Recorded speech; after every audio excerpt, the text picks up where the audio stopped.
40 years later, a group of Esopus Indians sold off Woodstock's best land to Hendrix Beekman, whose name still lends itself to the self-styled oldest inn in America across the Hudson River in Rhinebeck.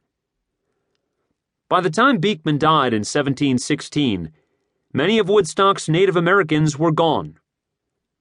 The indigenous spirit of the place lived on, however. There was this thing about it having been a burial ground, says Procol Harum lyricist Keith Reed, a regular visitor to Woodstock in the late 60s. It was considered that there was some real bad karma, and people shouldn't be living there. Our band was doing some Ouija board stuff and thought they'd summon up this Indian chief who was telling them to leave. 60s hippies weren't the only people to speak of the power of Overlook and its ancient burial sites. To this day, it is almost a local assumption that the mountain exercises a mystical influence over Woodstock.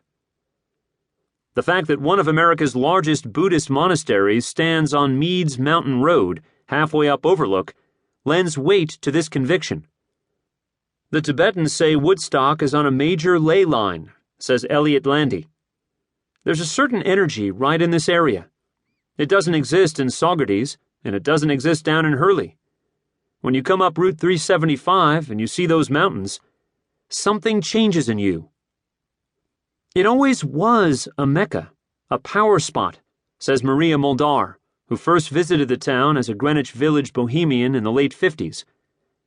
There are other perfectly cute towns in the Catskills, but there's some mojo there, some spirit that Whitehead found. By the start of the American Revolution in 1776, farmers, mainly Dutch tenants of Landover Robert Livingston, were living in and around Woodstock in forest clearings. There were sawmills on the Sawkill River, one of them owned by Livingston, who gave the settlement its new name after people had referred to the area for years by the Algonquin word wagconk, at or near a mountain. With its allusion to the small English town of the same name in Oxfordshire, Woodstock derives from the Saxon woodstock, which can mean both a clearing in a wood or a tree stump.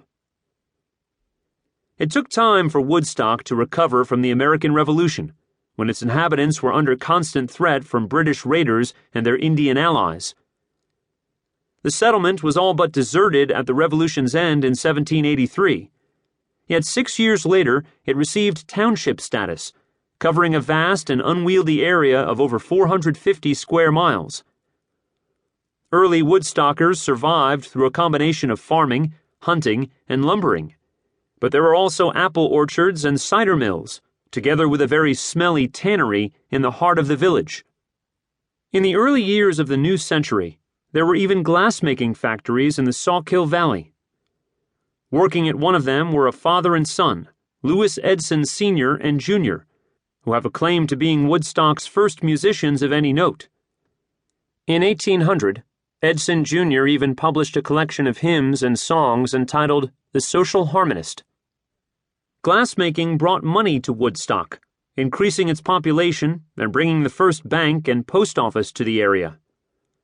Another source of employment came from the quarrying of bluestone, much of which found its way down the Hudson to New York City. Through the tumultuous 19th century of the anti-rent wars and of the Civil War itself, Woodstock slowly emerged from ancient country customs that included a pervasive belief in witchcraft. Churches and schools were built in the town. Tourists began visiting, seduced by descriptions of the Hudson Valley in best-selling novels by Washington Irving and James Fenimore Cooper. In August 1846, Thomas Cole, founder of the Hudson Valley School of Painters, climbed Woodstock's most famous mountain and coined the phrase the Overlook after seeing its south peak.